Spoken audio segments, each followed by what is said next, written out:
¿Qué tal amigos de AnalizArte 83 y sean muy bienvenidos de vuelta al canal?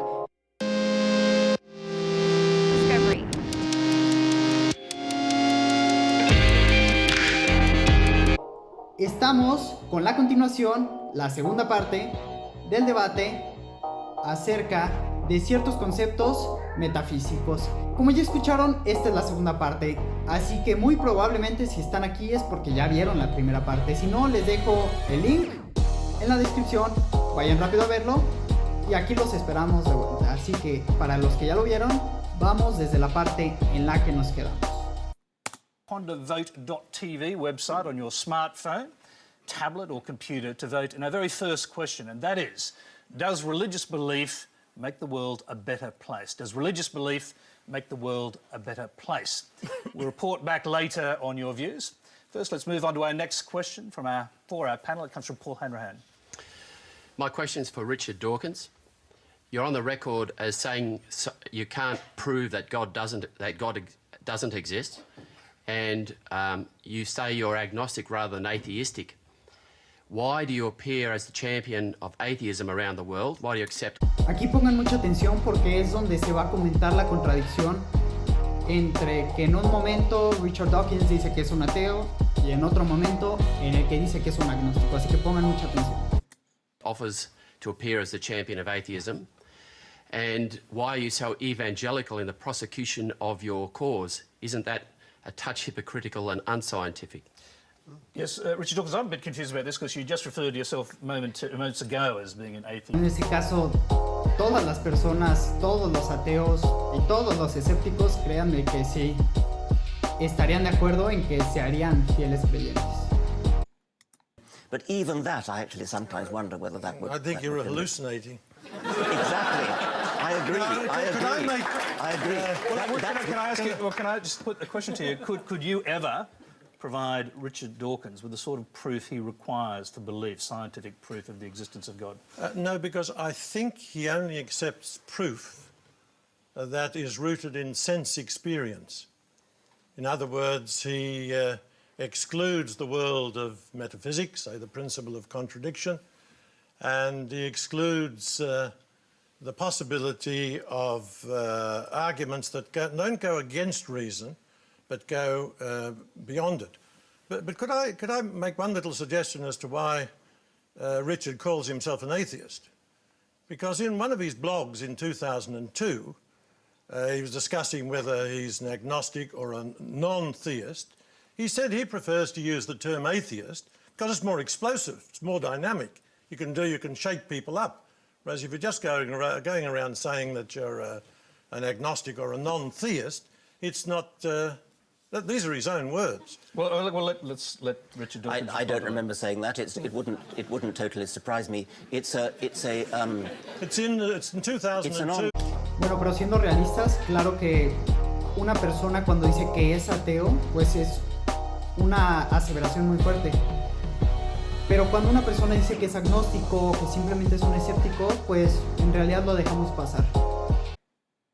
What's the best way? There is a problem with the word atheist, especially in America. I don't know whether it's true in Australia. There's a lovely woman, I'm blocking on her name because I'm jet-lagged. She's Irish-American woman. Anybody help me? There are quite a few Irish-American women. Sorry about that. Sorry? No.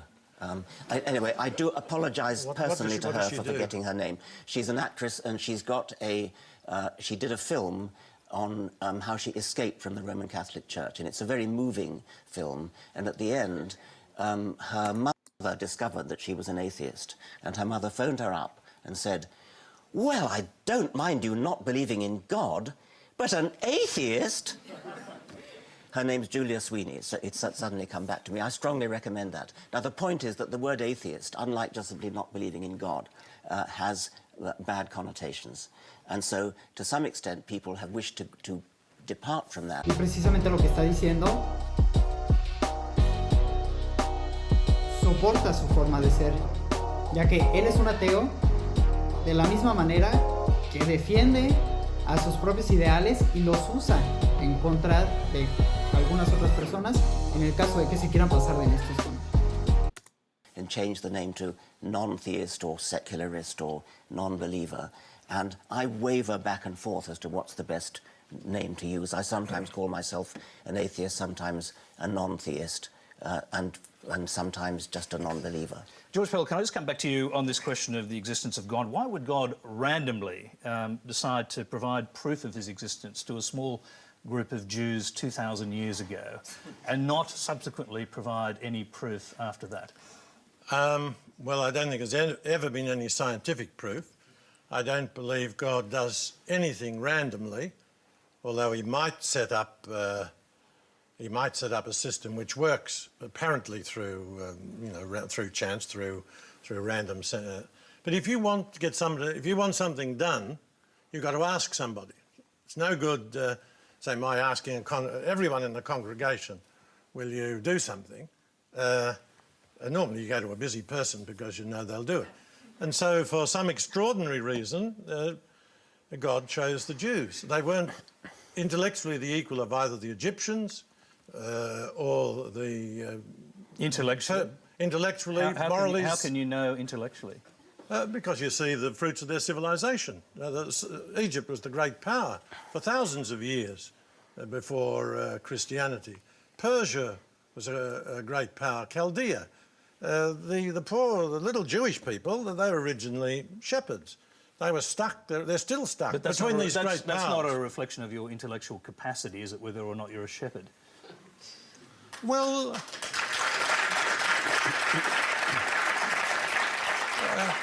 no, it's not, but it's a recognition, it is a reflection of your intellectual development.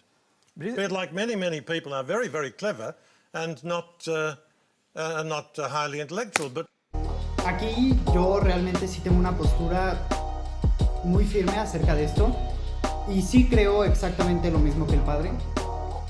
Y hay ejemplos muy claros, incluso podemos ver a muchas personas en la escuela que nos dicen, es que yo soy muy inteligente o yo podría ser más inteligente o sacar más calificaciones que tú, pero tú te quedas así.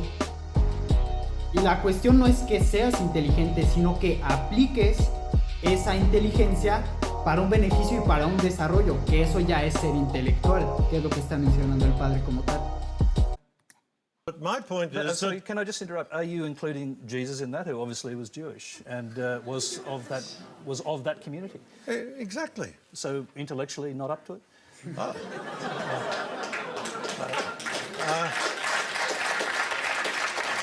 Well, that's a nice try, Tony.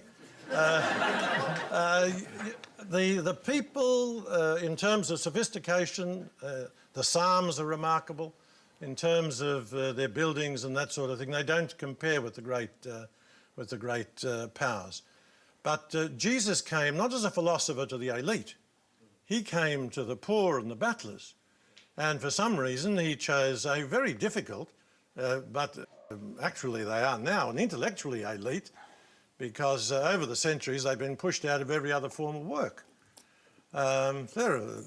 Jesus, I think, is the greatest, son of God, but leaving that aside, the greatest man that ever lived. So I've got a great admiration for the Jews, but we don't need to exaggerate their contribution in their early days. All right, you're watching Q&A. Remember, you can send your web or video questions to our website. The address is on the screen to find out how to do that. Our next question is a video. It comes from Andrew Watson in Blackburn, Victoria. Question for Richard Dawkins. The Big Bangers believe that once there was nothing, then suddenly, poof, the universe was created from a Big Bang. If I have nothing in the palm of my hand, close my fingers, speak the word bang, then open my fingers again, still I find there is nothing there. I ask you to explain to us in layman's terms how it is that something as enormous as the universes came from nothing. Richard Dawkins. Well, obviously you're not a physicist,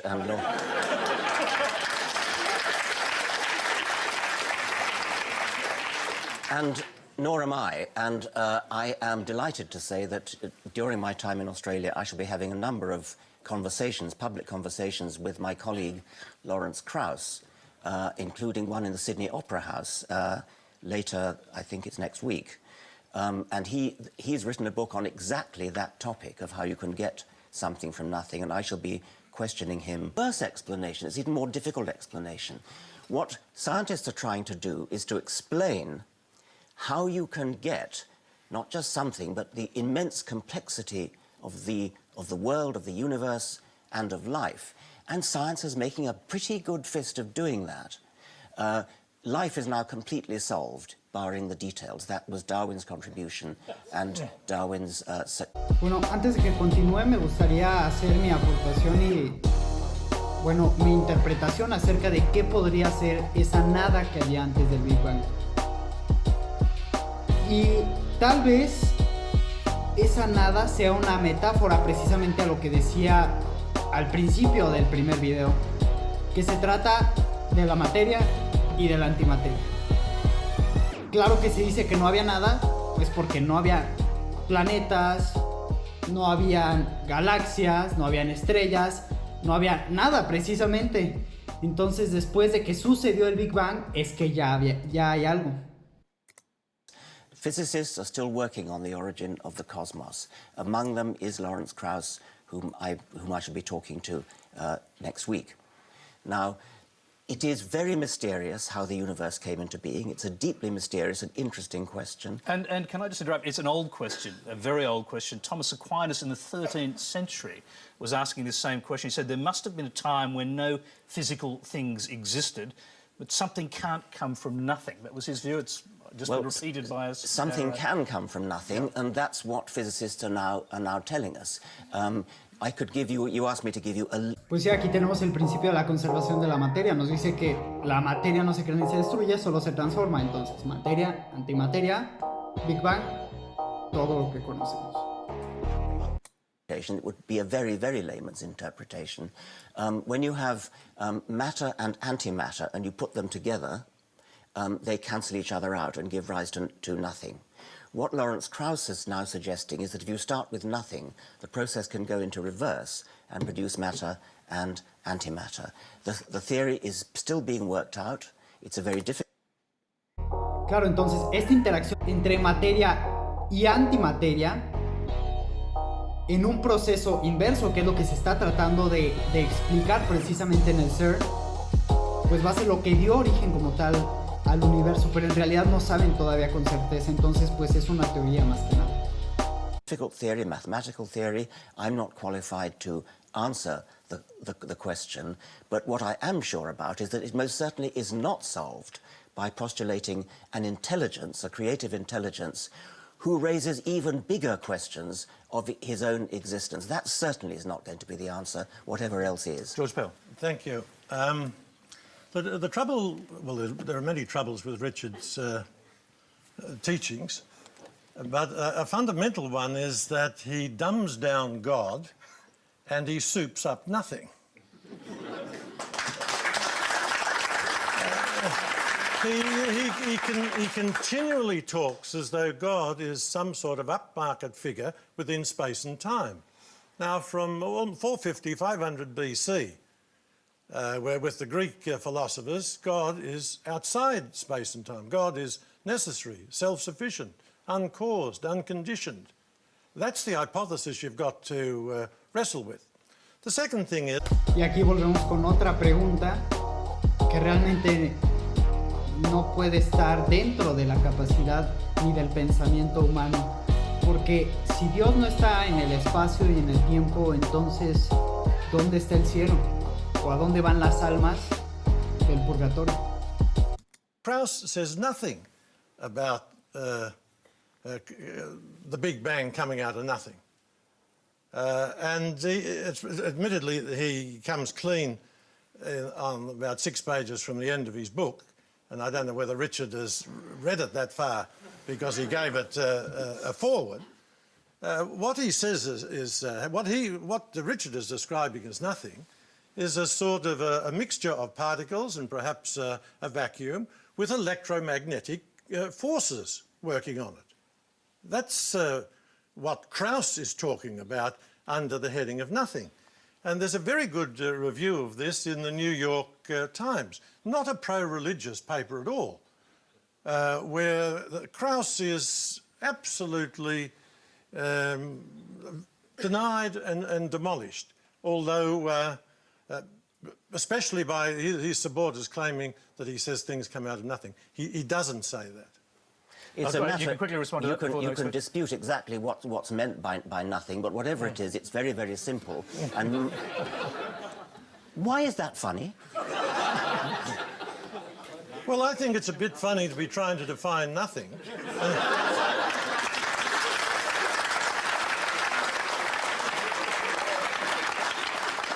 Well, can I put that to you as a question? Is it equally feasible, since you can't prove the existence of God, that the nothing you're talking about is in fact some creative force? If you talk about a God who is a creative intelligence, then that... Pues en ese sentido, en realidad la nada, pues sí fue una fuerza para crear todo, entonces la respuesta debería ser sí. It is something very complicated and very improbable, and something that requires explaining in its own right. The nothing that Lawrence Krauss is talking about, whether or not it's what a naive person would conceive as nothing or what a sophisticated physicist would consider to be nothing, it is going to be something much, much simpler than a creative intelligence. We are struggling, we're all struggling, scientists are struggling, to explain how we get the fantastic order and complexity of the universe out of very simple and therefore easy to understand, easy to explain beginnings. Lawrence Krauss calls the substrate of his explanation nothing. It's possible to dispute whether nothing is quite the right word, but whatever it is very, very simple and therefore is a worthy premise for an explanation. Whereas a God, a creative intelligence, is not a worthy substrate for an explanation because it is already something very complicated. And it's no good invoking Thomas Aquinas and saying that God is defined as outside time and space. That's just a cop-out. That's just an evasion of the responsibility to explain. That's just setting out what you want to prove before you've even started. Okay, let's move on to a question. Bueno, amigos de AnalizArte 83, hasta aquí dejaremos esta segunda parte. Espero que les haya gustado. Si les gustó, dejen su like, suscríbanse y estén muy atentos a las redes sociales del canal para saber cuándo es que se sube la siguiente parte. Es todo por hoy. Nos vemos en el siguiente parte.